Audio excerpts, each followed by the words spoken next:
conversations. Let's have real conversations. Get ready to stir it up. Life events and everything in between. Let's go. Get ready to stir it up. No capping. If guests got you covered right up. Get ready to stir it up. Stir it up. Come on.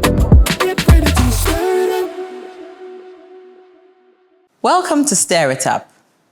Today we have Dr. Seth Asafo again. I'm dreading the day that Seth will ask me to speak to his manager when I invite him. I brought him. Is he at the gate or is in his car? Oh, he's coming, don't worry. Thank you for coming. Today, I think that for the first time, I will attempt to introduce Seth properly. Because normally I don't introduce my guests. So Seth is a clinical, and it's very uncomfortable when you're being introduced there. I know. It is, isn't it? It is. It's very uncomfortable. But let's see how it goes. Today I'll introduce Seth. So Seth is a clinical psychologist. He works both at Colorable and in private practice. He's a lecturer. Seth is the head of clinical division at the Psychologist Association. Head of the clinical division of the Ghana Psychological Association. Yep, good. And then he's a member of the Ghana and American Psychologists Association. Yeah. Accolades, bam. Oh. Seth was the psychologist for Team Ghana at the just ended All Africa Games. Very interesting. Well, that was an interesting experience. It was. Amazing experience. Was it? It was. It's nice to hear. And very often, and then Seth is also one of the counselors at Ghana International School, for example. Mm-hmm. And that must also be a very interesting one for you. It's so soothing, like, when you're interacting with, I call them the little ones. Okay. Who are very mature though. Yes. And, they share their problems and you get to problem solve together with them. That's nice. It's amazing. So it's not just the grown-ups that you're having to deal with. Not at all. And very often I ask Seth, how does he juggle all these things? And the answer and then he's always in the media doing Stir It Up, on radio, doing things for the various associations he belongs to. And he says, because we love the work. Passion. Passion. Absolutely. Okay. I'll tell you a few fun facts about Seth. One was, I asked him, how does he speak Ga so fluently? And he said, because he learned how to speak Ga from reading a book. Yeah. And he went to School of Languages to learn how to speak Ga. Absolutely. Okay. Interesting one. The second thing was that Seth can speak Dutch fluently. Yeah. He doesn't look like somebody who can speak anything apart from Ga and some pidgin, isn't it? And then you get a lot of nice comments about how well you speak English. So you should look in the comments how everybody says, hey, some of us, we didn't go to school, in the comments. So go into the comment section sometimes. I need to then beef up my vocabulary, He doesn't need any beefing up. And then the final fun fact about Seth would be that he plays lots of video games with his son. He does. Yes. He loves video games. In fact, that's my number one de-stressor, video game. All right. I'm throwing a challenge. Anyone who believes they can beat me at FIFA, They should come. oh, they should try. How have I done with my introduction of you? Amazing. Not bad. Not bad. It's just sometimes, it puts a lot of pressure. It's like you're saying all these things and then you're like, okay. Then it also means like people are expecting a lot from you. So I like the Seth. That's it. It makes it easy. Yeah. Okay. All right. Let's dig in. Today we're going to be talking about grief. For the first 16 years of my life, I thought that we only experience grief when, someone we loved died. And grief is this deep, intense sorrow that you feel, right? When you've lost a parent or a very close relation. Until I had my first heartbreak. And then I realized that, Charlie, and this is like, ooh, wow. Then there's something that's more than just someone dying. Yeah. I have personally experienced grief in many areas of my life, personally. So I always say that the death of two people that I absolutely loved and who I believe loved me unconditionally. The loss of deep friendships, the loss of my marriage, for example, I grieved that. And I believe that it was meant to be for a lifetime, but it wasn't, right? And then severing of other relationships over time, And when I think about grief, the pain is both physical and it's both mental. But what I learned was that it has to run its course. And when I was going through a significant loss and beating up myself, a very wise friend of mine, and I say she's wise because she said some things that kind of helped me navigate that. She says, you need to show yourself some grace. She says, if you're being too harsh on yourself, Ikea, if you're able to brush it off and just wake up tomorrow morning and feel nothing and pretend like nothing's happened and move on quickly, it means that it meant nothing to you. So it might take you a year, but be patient with yourself, right? And so then I learned, to be patient with myself. And she says you should honor the emotions, you should honor the way you're feeling. So we're going to go into this really wild emotion. And I've given you this long, protracted introduction. But I think today is going to be interesting. Because I think that everyone has an opinion about grief and how everyone should handle their grief until they go through it. And then you realize that. Wow. Any comments on that?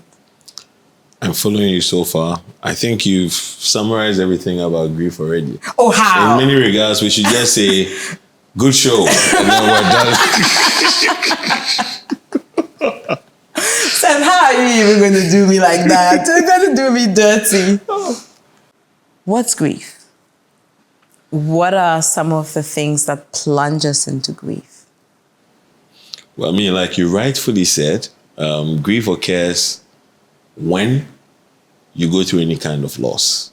Okay. Now, the thing that we must notice is that it's an intense emotional state. And especially, whenever we think about a loss, the emotion that comes to many people's minds is really sadness. But what they should be thinking about is grief. Okay. Because when you're grieving, sadness is just a subset of that. Okay. And also when people talk about depression, when they're feeling grief really, it's because they don't know that they're going through grief. Now, it's important to be able to establish that you're grieving so you can do something about it, or you get confused with the other things that you may perceive would be the actual issue.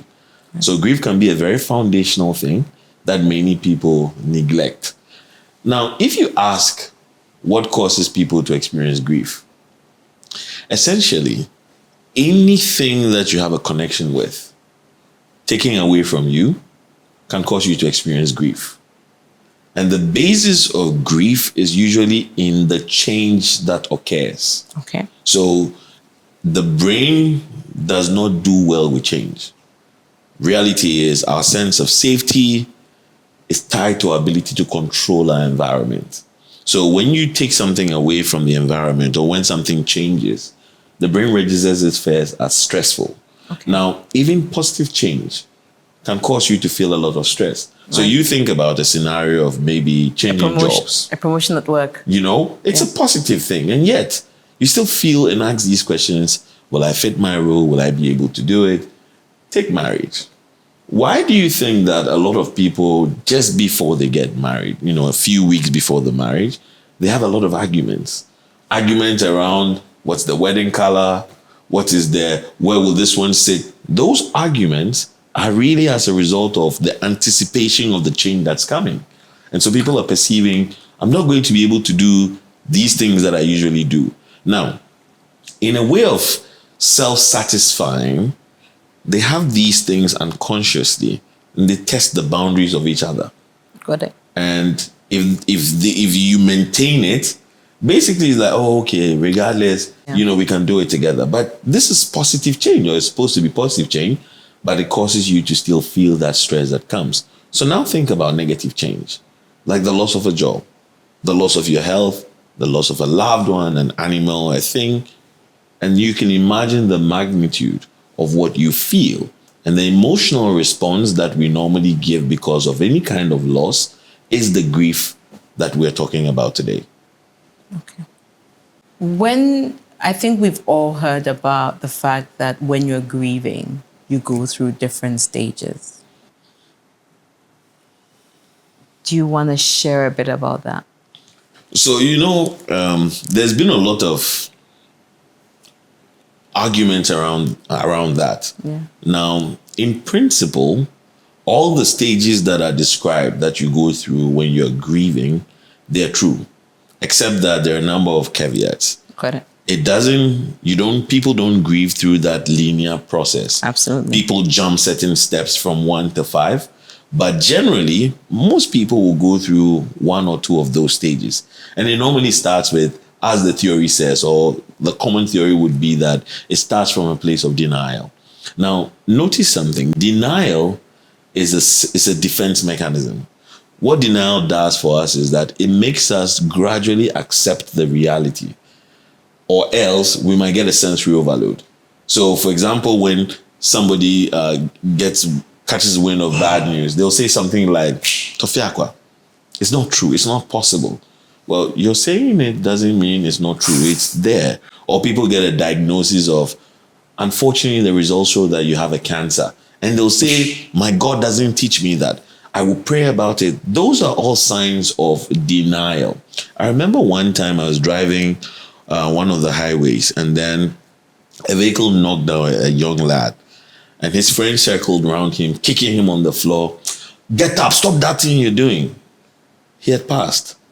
But their minds could not accept it then, so they had to gradually come. So denial can be a powerful coping mechanism in the interim. Now, once you circle past denial, the next stage that they talk about is the stage of anger. And the anger is usually the feelings of, why is it happening? Why to me? Why to someone close to me? And sometimes it also has to do with self-blame of something I did or I didn't do, which also makes people feel like, no, why am I going through this kind of thing? Then they talk about the bargaining stage, where in bargaining, as you're trying to make sense of everything, you are also doing, so you see, between denial and bargaining, there's a number of similarities. People can start saying, if only I had called more, if only I had done this, perhaps this wouldn't happen. Sometimes a religious bargaining would be making pacts with a higher being. I promise if this happens, I'll never do this again. So I'm dealing with a loss, and I'm saying something like, if you bring the person back, I will give up video games. Something like that. It's bargaining. Now, people will then transition, and I mean saying that it's not linear, but these are stages that everybody will definitely be able to go through at least one of them or so. Yeah. In the face of depression, people come to realize it's not going to happen. And that deep sense of loss is also incumbent within a component of, why am I even here? Should I be here?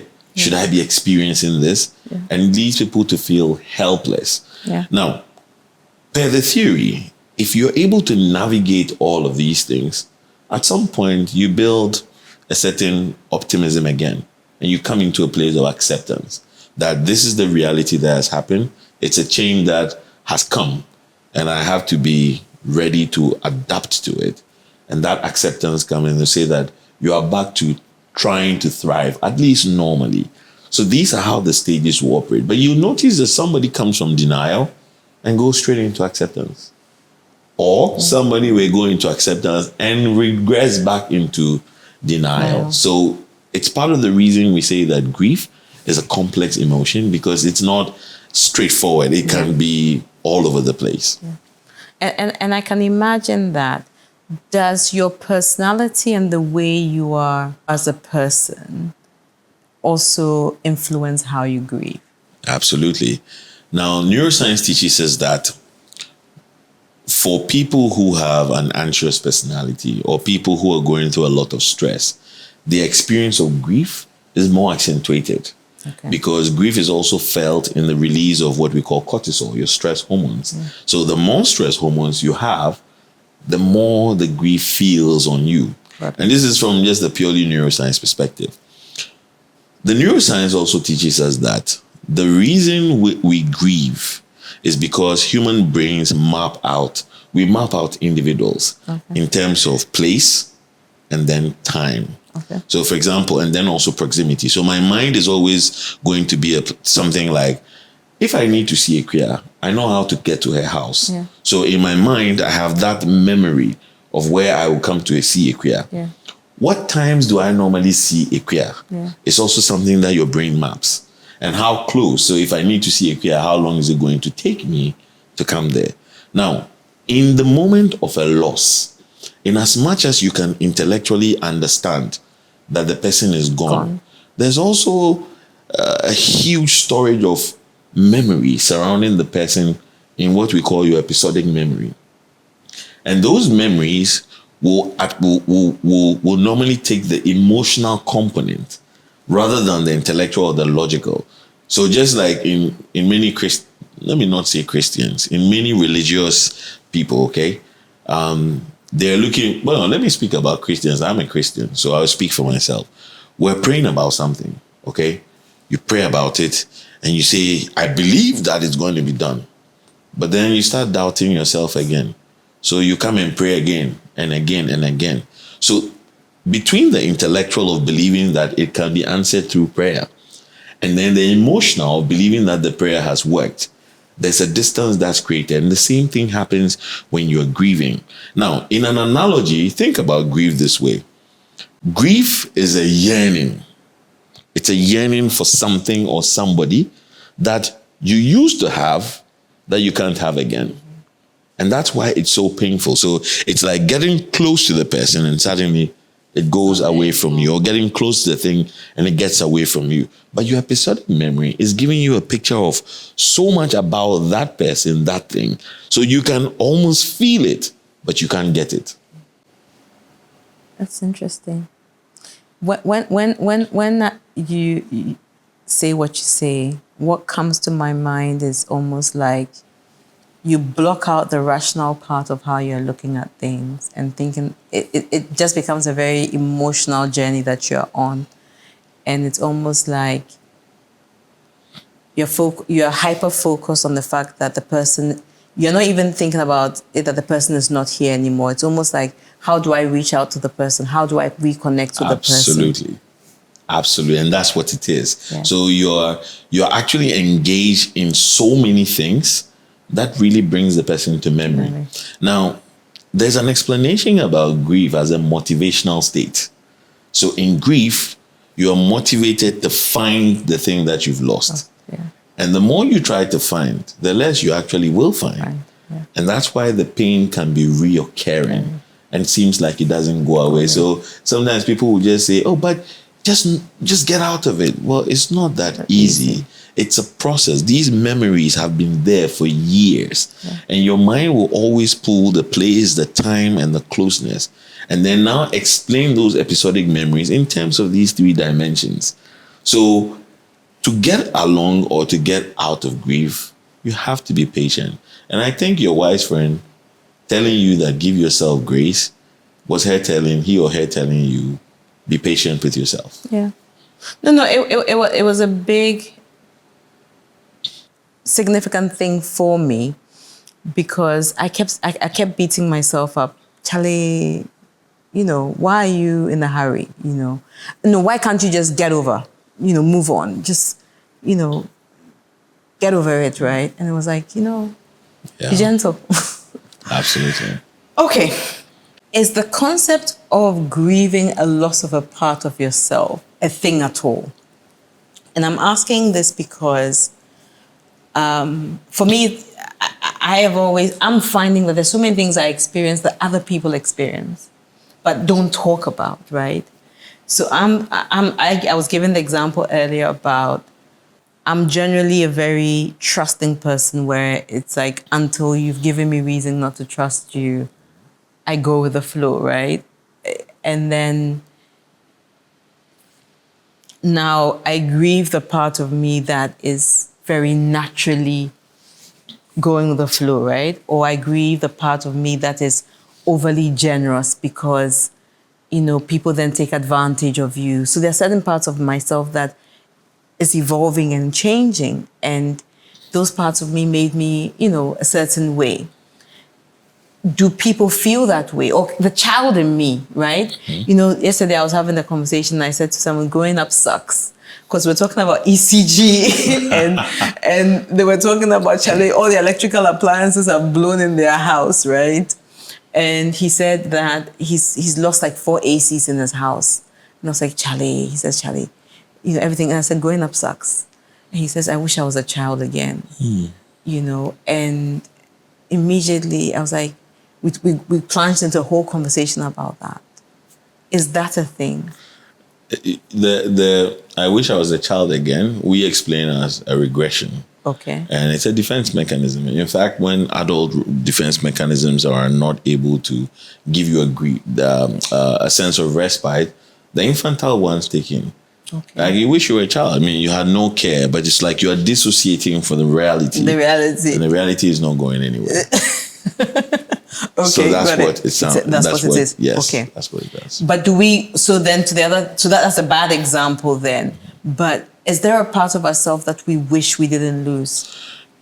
It happens. Could it be a thing? I don't know. It happens a lot of the time.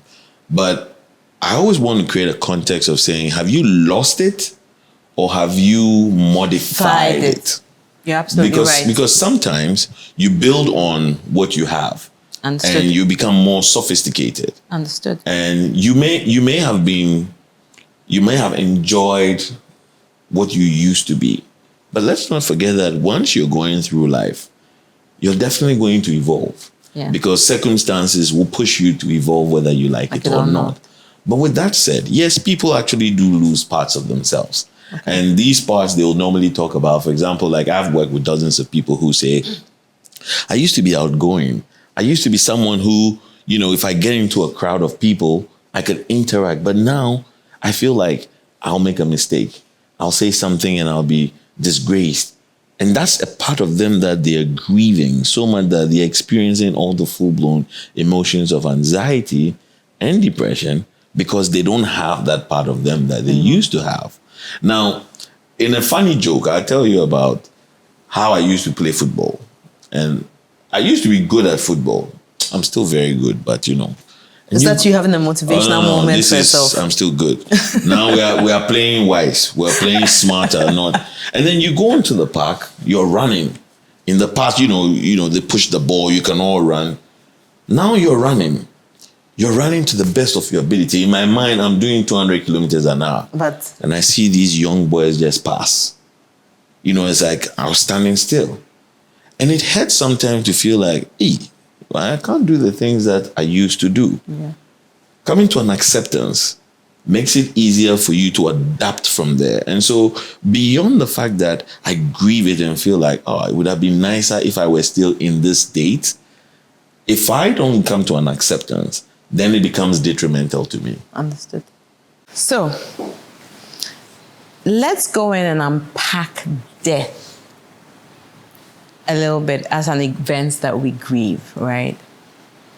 And let's try and be a bit nuclear and bring it into our cultural context as Africans. Do we know how to grieve? And do we allow ourselves to grieve within a lot of our African cultural communities? See, it was a very interesting question. And I say yes and no. Okay. Because it is also dependent on the context in which you're speaking. Yeah.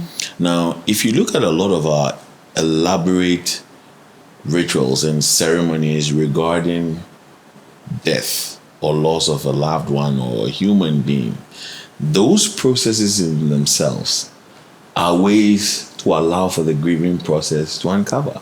Example. Waykeeping. You do waykeeping, you do the main event, then you do the Thanksgiving. Now, these things allow for grieving. Now, I have always told people that if you lose a loved person, make sure you're at the graveyard. And the reason is there is no, and I experienced this personally, and that's why I started suggesting to people. So I lost my sister years ago. And I remember that when she passed, I was a child, so I couldn't process it well. But at the gravesite, when the choir is singing solemnly in the background, and the pastor is saying from dust to dust, and, they're lowering that casket into the ground, it suddenly dawned on my mind, oh wow, she lives below us now. And these are part of the reasons why I say the ceremonies in themselves can be an avenue to open us up to grieving. Take the general African home. You lose a loved one, what happens? You have to sit down and welcome people into your home. And when they come, what do you have to do? You have to narrate what happened. And you'll be narrating it to 1,000 people. Anybody who comes to the house will ask you what happened. And you'll start 2 days ago. Between the first narration and the 10th narration, things change. The emotional undertone of the first one compared with the 10th one, you notice that people start to get better because they are processing. And of course, when you look at grieving, one of the things that you need to do a lot of is to let it out, like vent it out, speak about it. So from where I stand, I think that our cultural practices actually do allow for the grieving process to continue. So as someone who's been through quite a few losses as an adult and as a child, I will put a perspective forward. Just even with the example you've given. I see how that logically makes sense, and I get that. But I also feel that there's quite a lot of intrusion during that period, right? That does not allow people who've lost someone to even sit with their emotion and understand the extent to the loss. Does that make any sense at all? It's true in a certain light. Okay. However, if you're allowed to do this by yourself on your own, it gets more overwhelming from a purely psychological point of view, which is that we share pain. And the fact that somebody is around you, I get what you mean, because some people essentially become a little too much during that process, where they're saying things like, stop crying, to be okay. Those ones are a bit excessive. But just those people who understand, we show up for you. We're a community. We are here for you. Just by being in your presence means that when you have those intense pangs of grief, there's somebody at least there who can give you a temporal distraction. So if we look at it from the perspective of somebody who's well-meaning, of course, we do also know within the culture, some people just show face, so they say, it's a routine. It's a box-ticking exercise. I represent it. But if it's not that, and it's genuine, being there, if you look at our protocols, when people are going through hard times, we say, don't try to solve the problem for them. Go there and just tell them, I'm here with you. I'm grieving with you. If you need to talk, I am available. If you have all these people, but they have the same disposition, you're still going to be able to sit with your grief or your pain, but also in the company of people who are well-meaning. See, somebody was telling a story about a very interesting phenomenon, or let me say, within a certain sect of people in Australia. Anytime somebody loses a loved one, everybody changes something within their living room. And the reason they do, so they'll change it the night before so that in the morning you can see a change. And then you ask the logic and they say, because things are never going to be the same. So they are actually displaying it from a physical perspective also. So when you see it, you understand that a huge change has occurred. Okay. So I hear you on that, and I hear you around the community and the people that come around and the support system that builds, right? But maybe let's go into it a bit more and be a bit more granular. So I'm just thinking about and I would say, what are some of the things that happen during a funeral or a loss, right? That truncate the grieving process or impact it negatively, right? And I'll give you a few scenarios. So let's take it from some perspectives, right? So let's say young children who've lost their father. What happens during that period that could impact how they grieve? And what could we be doing differently? You know, especially with children, when you get into that place of grief, a mistake that many people make is they tend to be overcompensatory in their actions towards the child. So in as much as there are changes that the child goes through and they may be throwing a tantrum or doing things that are unusual of them, if you indulge it, what you're also doing is you are normalizing a new. But for people to recover from pain and this kind of grief, you must also restore them back to a certain normality that used to exist. And that tells the brain that we are back to normal. But are they really back to normal? In a sense, they are. If they are functioning. No, we're not back to normal. This is the new normal, I would say.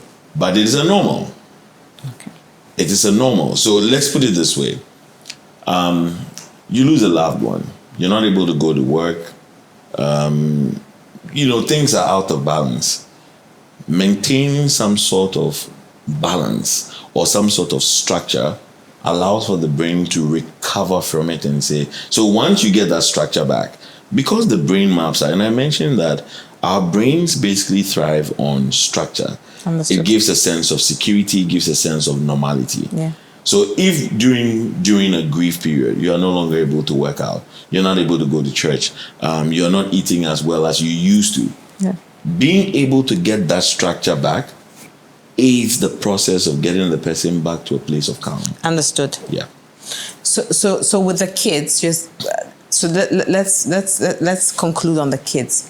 So it's being able to put some structure to what's happening with the kids. Yes. What else do we need to do with the kids?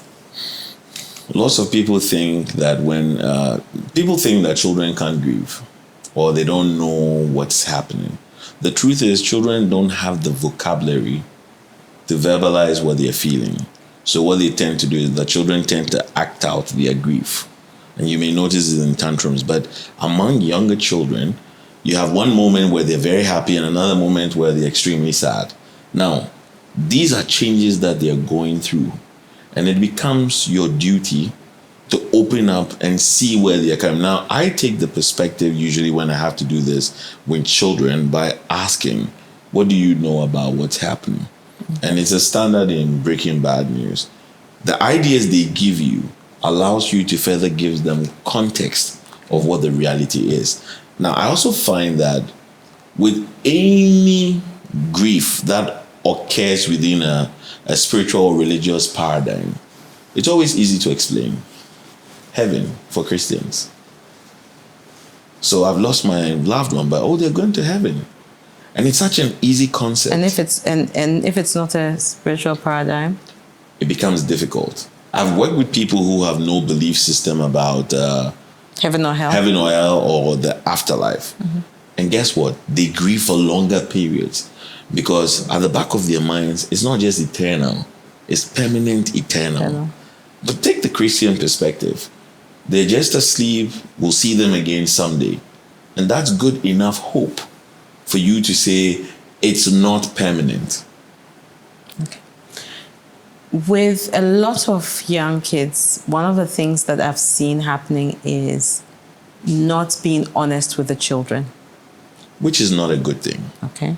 Because sooner or later, that information is going to come out. Okay. Not telling the child don't consider the child to be dumb. Okay. They see the things that are happening. Okay. They also have to understand the change. Okay. It's the way the information is communicated that makes the most sense. Okay. Now, I've been asked by some parents, like, I have to show myself to be strong. I say, no. Teach your child how to grieve. Show them that you're also hurt by what's happening. And then they feel that it's okay. I've worked with families where the children would lose a loved one and they pretend to be okay because they see mom crying too much. They see dad crying too much. And so what they're saying is, if I grieve, then mom will be sad that I'm grieving. But that's because we're hiding most of the time to do this. I encourage open grieving. Yeah. For everyone to know that it's a natural human process, which is the reality of it. For instance, are you aware that if you cry, it has a number of benefits by basically relieving your body of stress? Because tears contain some of the stress hormones that you have. So by crying, you're actually getting relief, which is a powerful thing. Yeah. So you want to teach the child that approach so that when they are in an emotional turmoil, they can cry. It's Okay. one of the coping mechanisms that they can, of course, adopt in the beginning. Got it. A middle-aged widow, what are some of the things that happen that truncate the grieving process? What are some of the things that happen that, impacts them negatively? There'll be 1,000,001 things. It would depend on what the relationship was like for them. Who are the people they have in their corner to help them get through it? What kind of coping resources they are going to adopt in the process of trying to grieve, whether they have a religious or spiritual inclination. I can think of 1,000,000 different things that can basically impact that grieving process. But within our cultural context, what are some of the things? Because the reason why I say that is I think that it's more the culture that I think it's important we begin to address, right? So I'll tell you one of the questions that came up. Someone's lost somebody and they're grieving, and it's almost as if there's not a lot of empathy for them, but everyone is hyper-focused on a lot of peripheral issues. Like property. So like property, like what's the color of what he should be wearing, and it becomes a bit of a red herring that everybody chases down, right? Yeah. So, and I think that's also part of the grieving process itself, because they might also be grieving, but sometimes the extended family might also come in and, lead people down a certain path. So it's just to understand what are some of the things and what are the sensitivities, those, that should be at play within these conversations. I will answer it very differently and Please say do. that everybody grieves differently. Yes. And like you rightfully said, the family is also grieving. Absolutely. The people around are also grieving. Yes. And we know that in such processes also, there are people who are scavengers, who are also out there to get their bit and then move away. Yeah. Most important thing to recognize is during grief, sometimes people have unrealistic expectations. Sometimes people I've worked with will say, but they should know, at least they should.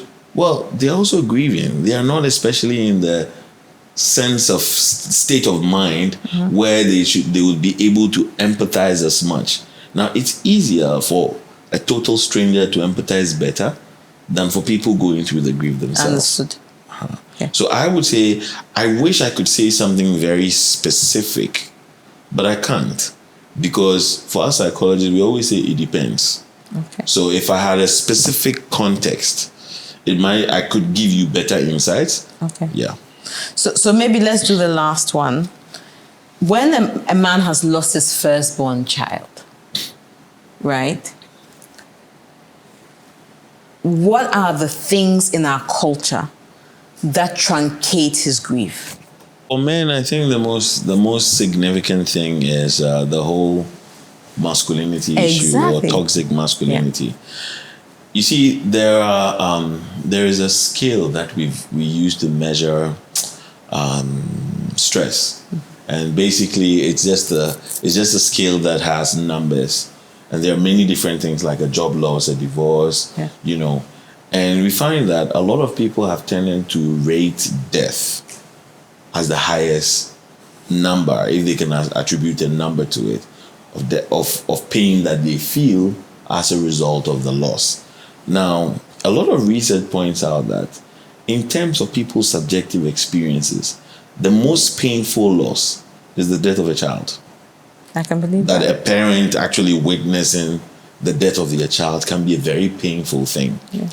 Culturally, the masculine or men are socialized to only express emotions that are manly, like anger, like hate. So there's no opportunity for supposedly feminine or weak emotions like love and grief and all of that.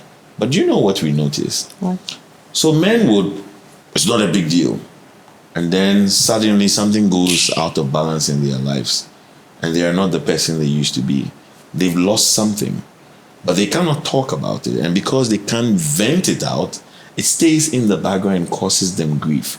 Now, let me explain something about trauma. And death can be a kind of trauma. Traumatic, yeah.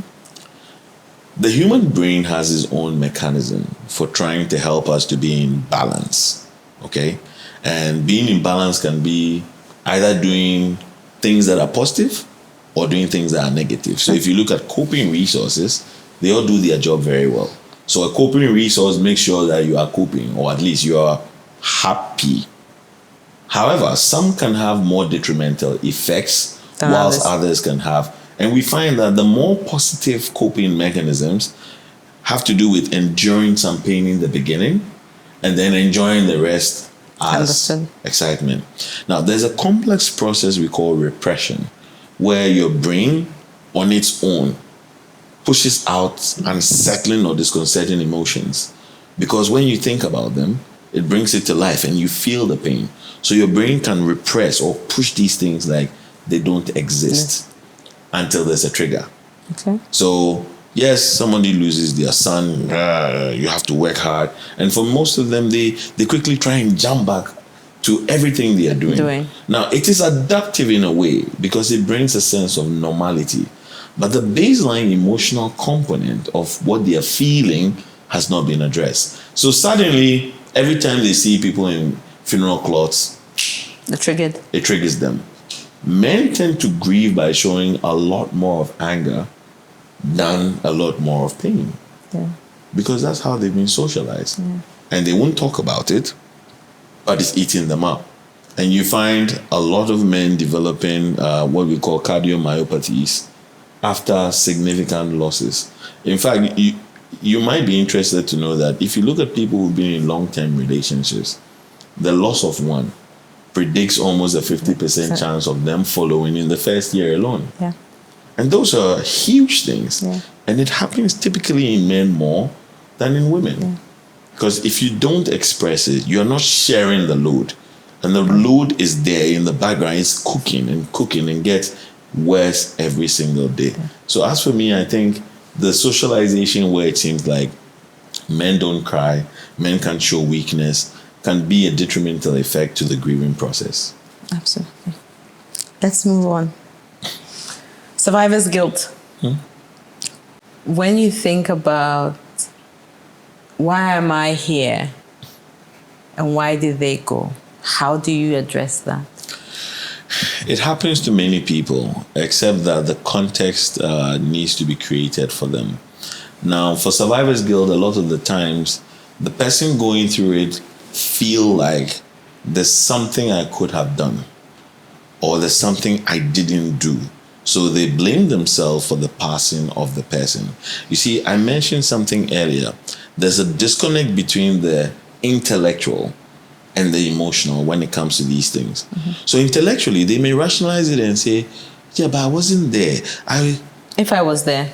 Those are the intellectual sides. But emotionally, they feel like I am still responsible. Understood. Because I didn't do something. Now, what helps the most is usually getting them to have a narrative about all that happened. Because like I mentioned, most of the time, you're hiding the deepest parts of these things in the subconscious mind. You are seemingly unaware of what actually happened. So when you get people to express it, as they talk about it, you are able to create pieces that you can pin together in real life. That seems to now make sense to them. Because I mentioned to you that our connections to people are tied to one, the times that we usually see them, the places that we usually see them, and how connected we are with them, or in terms of closeness. So once we take them through that event, they are able to create these realities in real time, so that it's not based on the past or the memories of the person that is stored in your episodic memory, which takes time to extinguish. Understood. Now, when you've lost someone, one of the biggest times where you struggle the most is holidays and special occasions. How do you help people navigate these difficult times? You face it. What does that mean? Blow nyamba. To face it is like this. The more intense an emotion, the harder it is to forget it. Okay. Now, look at holidays. Look at these anniversaries. They have a lot of memories that are not the usual, like going to work every single day. Because perhaps on the birthday or the holiday, there's a trip somewhere. So those become significant memories that have a happy emotion attached to them. And those emotions, where they are stored in the brain, anytime you get emotional, it goes to pull out all those scenes. If it were a movie, it pulls them out. Now, if you get close to someone's birthday, their wedding anniversary, these bring back all the memories that you've had of them from years ago, which is, of course, stored on your episodic memory, your hard drive. It pulls it all out. And once it pulls it all out, you're going to be hit by it. Just like you watch movies and feel the emotions of the movie, that is a movie you are still watching on your own hard drive. And you find one thing that's interesting. For people that have processed it over and over and over again, the emotions seem to be less intense than people who haven't processed it as much. Now, let me also talk very quickly about normal grief and complicated grief. You have normal grief that many people go through, which is feeling sad, feeling hopeless, feeling lonely, and all of that. In complicated grief. Now, but for normal grieving, we expect that with time, people get easier on the feeling of loss, or it gets calmer. Not that it's gone, but it's not as painful as it used to be.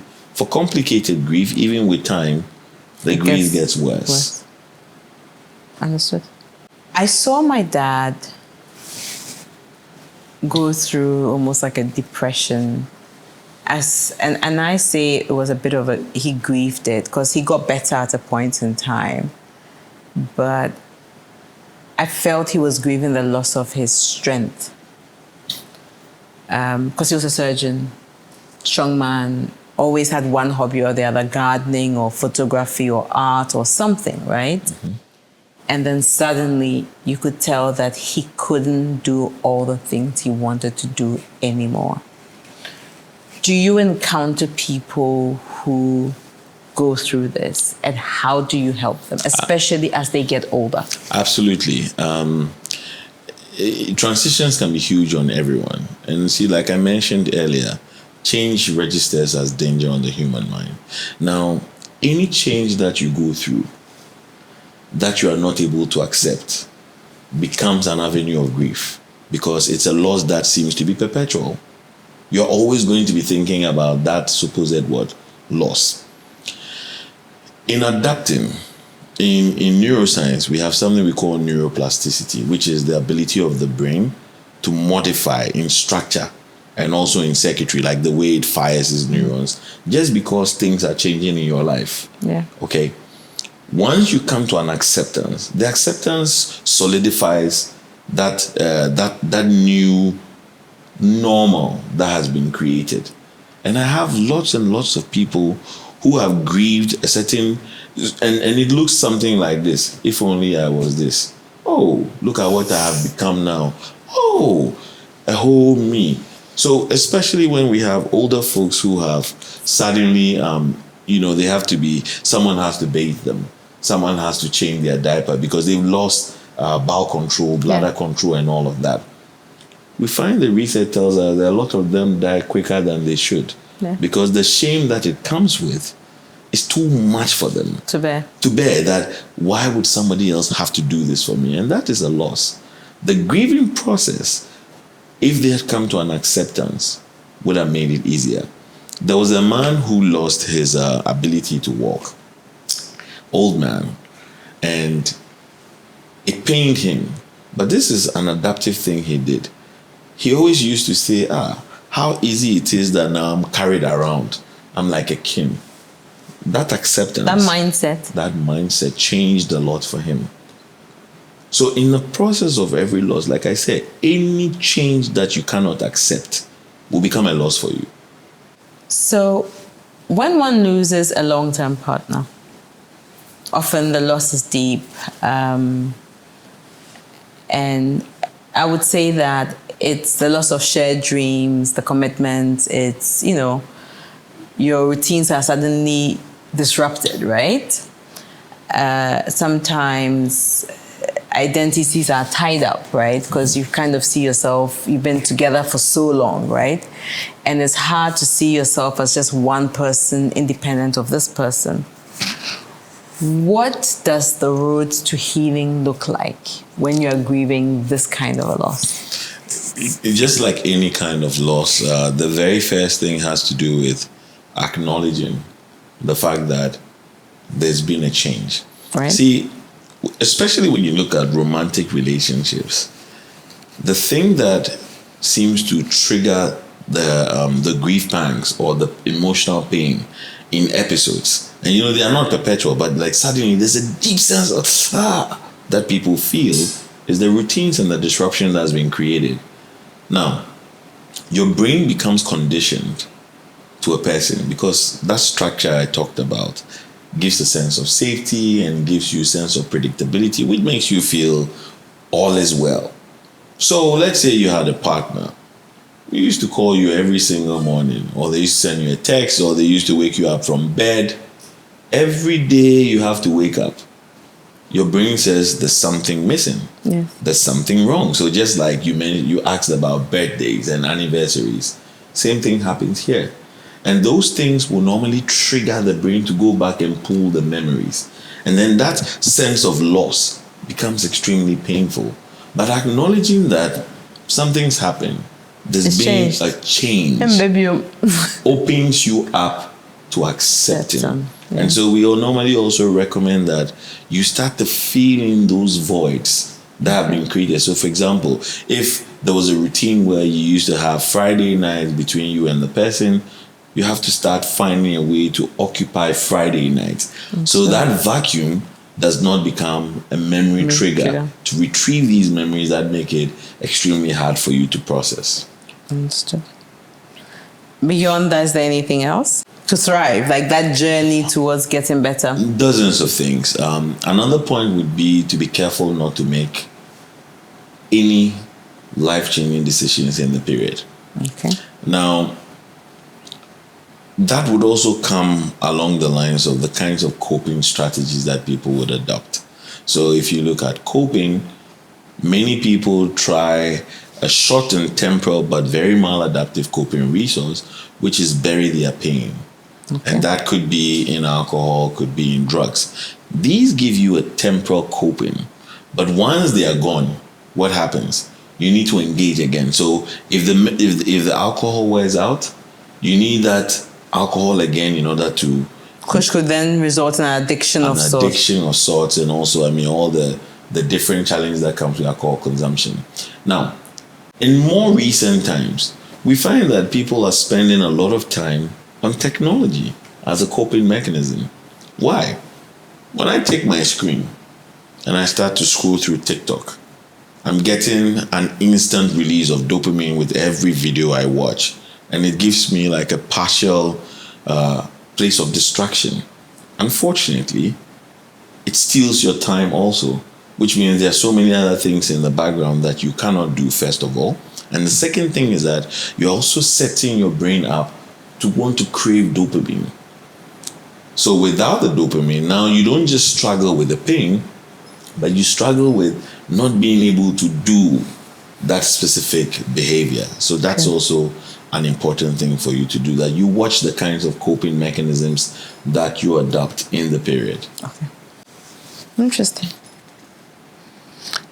There's this note I made around, obviously you talked a bit about exploring new interests and so on, and filling up the space.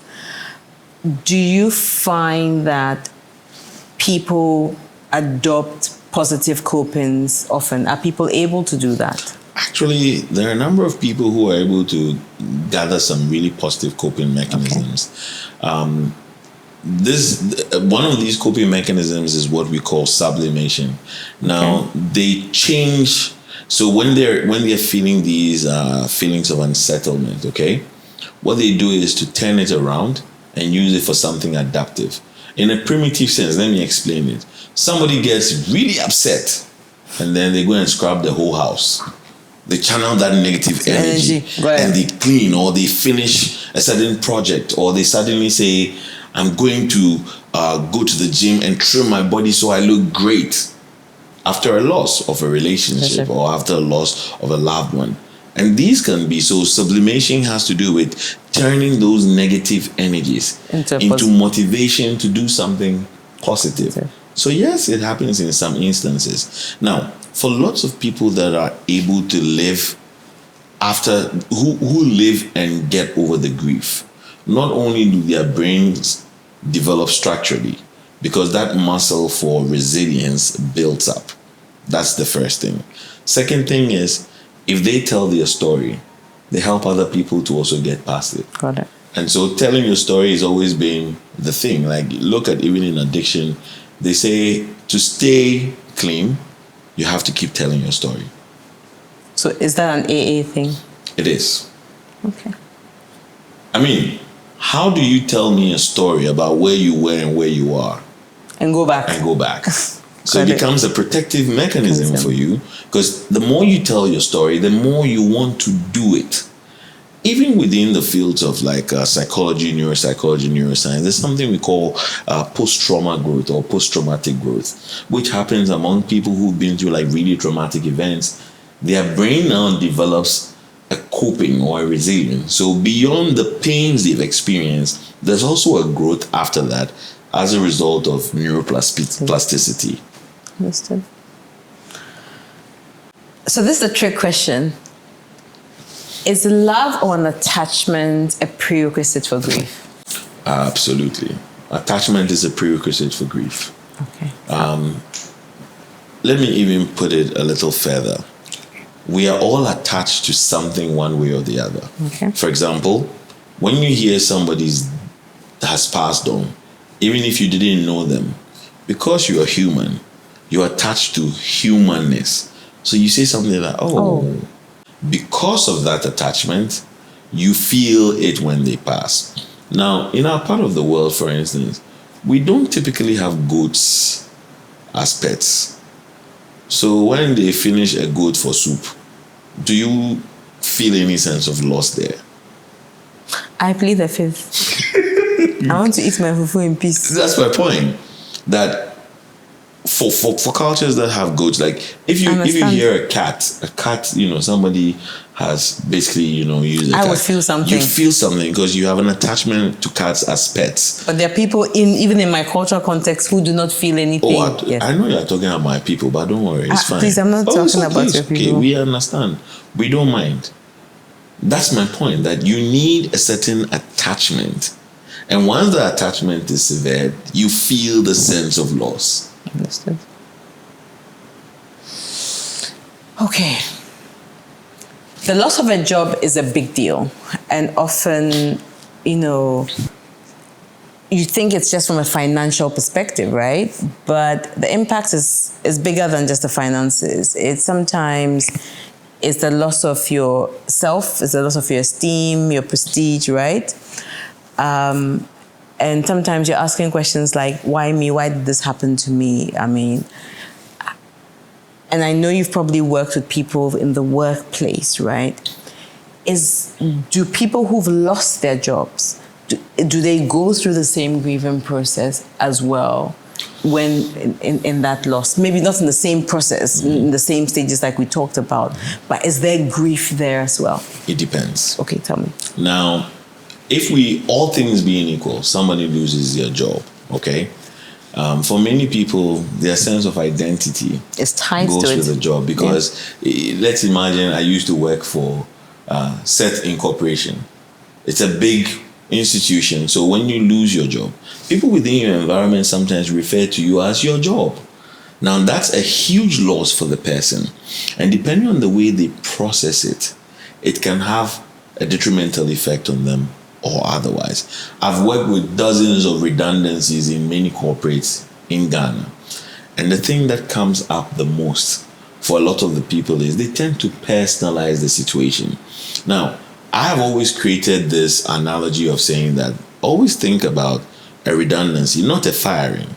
Like, it just jobs have to go. And I say, think about it this way.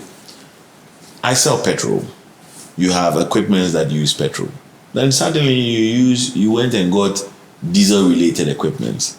If I cannot supply diesel, I become redundant in that sense. But it has nothing to do with what I do or my wares or my trade. It's got nothing to do with it. Yeah.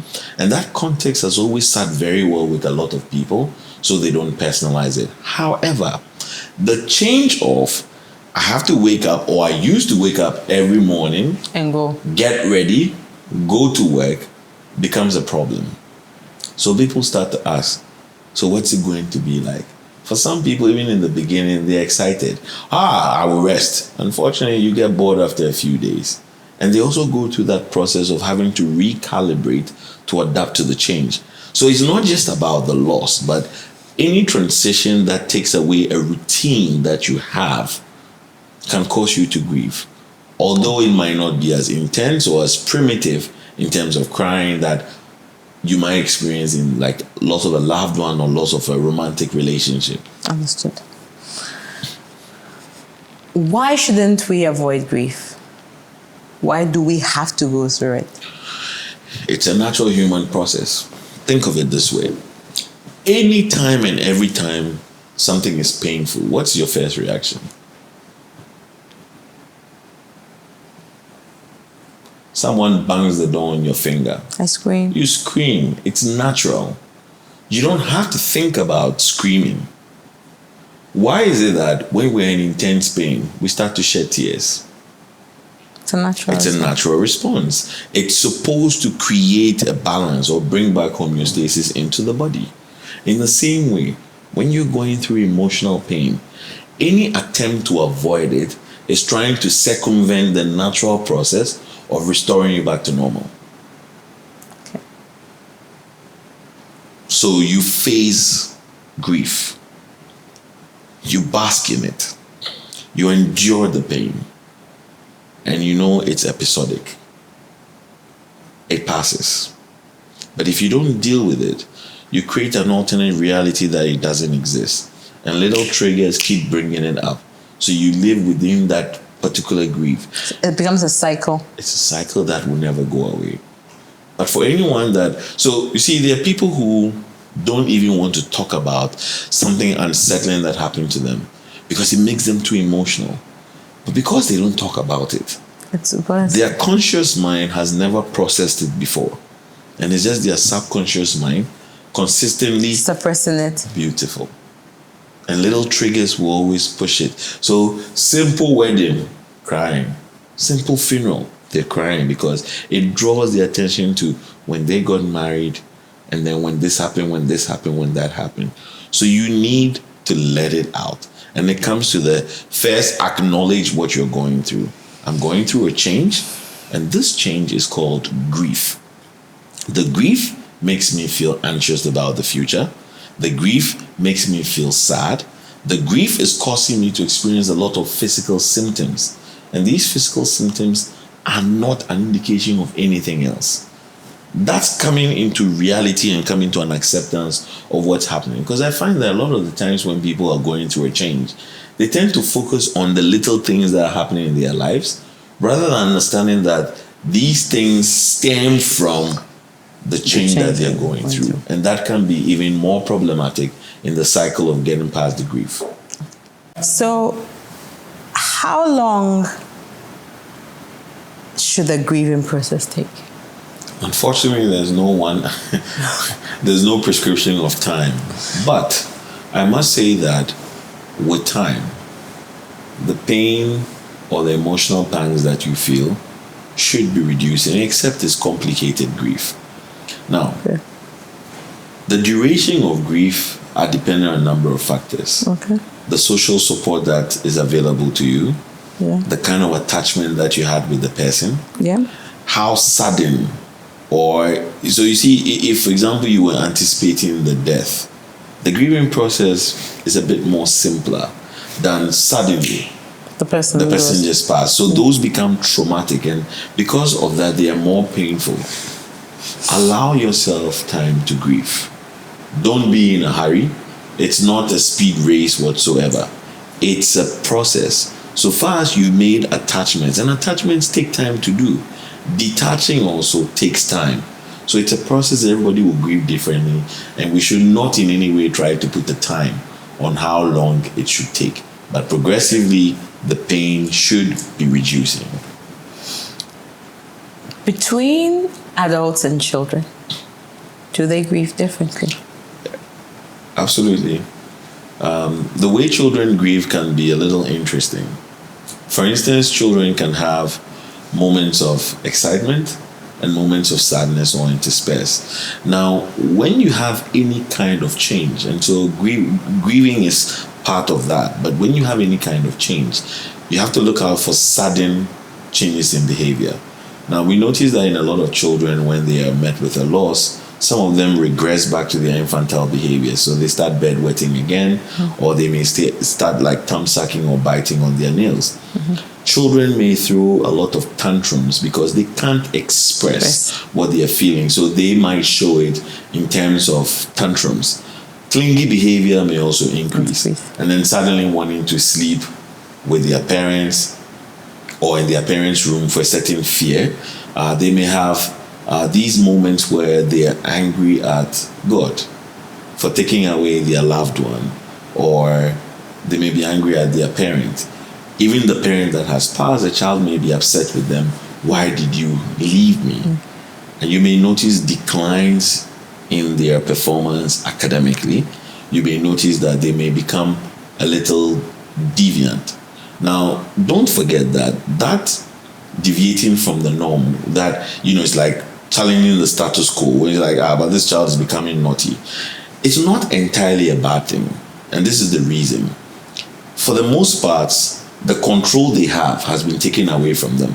So they try to exert control in the places that they can. So if they are being defiant, it's not entirely intentional. It's just trying to get some little control from the things that they typically that can give them a sense of safety again. But as a parent, this is where you use context and kind words to guide them. And I mentioned earlier, do not in any way attempt to mask how you're feeling, because that's what allows the child to also be able to move past the grief. Final question. 2 mindset shifts we need to make when it comes to grief. Everybody grieves. Man, woman, child, everybody grieves. Everybody grieves differently. You cannot trivialize the way somebody grieves, nor attempt to influence the grieving process. Your job would normally be to be in a place where you can be supportive if they are asking. So let them lead in the process of grieving. Don't be the one to tell them, do this, but basically be by their side and let them lead.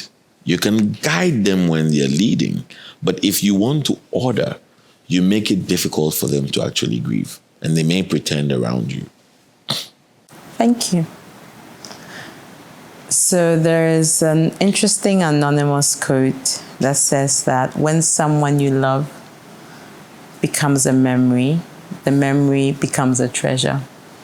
And I kind of think it's a positive spin on that detachment and separation. So regardless of it, look at it as, okay, someone you love has passed away. I'll just keep the person as a treasure in my heart and not necessarily look at that person as, someone who's just gone away. I mean, I tend to agree a lot with what you're saying, and this is why. Look at funerals. Look at tributes. What are tributes? Tributes are usually the last memory that's created of the person before they are permanently out of your life. So the funeral and the burial is the last event or last ceremony. Now, if you listen to tributes, what tributes do is that they leave you with a positive perspective of that person. There is no way the memories of the person will be lost. However, if your mind is fixed on those amazing positive things they brought to your life, what it tends to do for you is that you can remember them in joy. Without sadness. So you remember them with the positive emotions and not the negative ones regarding the loss. Good. So anytime you look at a tribute, look at it as what the person wants to leave with you, and keep that at the back of your mind. So at some point, with time passing, you now will have a situation where you say, oh, if this person were here, they would have done this. And instead of the resultant feelings of pain and sadness and crying, you might probably just laugh and say, yeah, that is really true. If someone is grieving, what are the things they should do? Like we said earlier, first they must acknowledge the grief and they must talk about it. They must be careful about maladaptive coping resources, such as maybe binge television watching, using drugs and alcohol to numb their pain. And they must also be cautious of the way they express their grief. Sometimes grief can push people to get very angry. And when they become angry, other people move away from them. And they explain that people moving away from them as, I am alone, even though that's not the case. Now, grief is also felt in the muscles. So whenever we talk about grieving, we always talk about keeping your physical body also healthy. And this has to do with exercising, sleep, and then diet. So regardless of the fact that you're grieving, which normally will tip your sympathetic nervous system off, you might lose appetite, you might have a decreased need for sleep. But in sleeping, you activate the part of the brain that allows for you to deal better with the pain. So when you go to bed, the memories will come into the memories of the pain you experience will come. However, you can process and take those negative feelings away from the memory and leave the memory to feel calm. Most pain and grief is felt in the muscles. So when you work out, when you're walking, when you're working out, you are also relieving it so that your brain is not going to a place where it says, this is the posture of sadness, keep us sad. You work it out, your brain says, well, this is the posture of victory. This is the posture of activity. And therefore, it then reduces all the negative chemicals, like neurochemicals, that keep you within that scope of reference. Do not make any significant life decisions at the time. If you are struggling with grieving, seek professional support. Professionals will help you to navigate those feelings that you think you cannot deal with in a manner that it's easy to process and walk through the process. And also know that everybody out there wants to be helpful. Sometimes they just don't know how. Thank you. You're most welcome. I'll make you a cocktail. Yes. I hope this is not a grieving cocktail. We can only hope. Yes. As per usual. Yes, yes. This one, you won't be able to tell me what is inside. This is my favorite So part. just enjoy it. Wow. And then we'll just say, but you let's start with cheers, because when you start drinking, you won't finish drinking. Cheers and thanks for This is coming. my favorite part.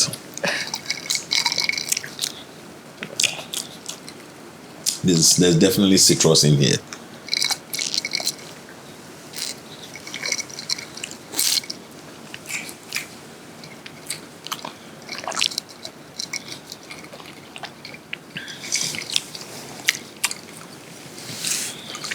Yeah, I've even drank more than you. Can you tell me what's inside?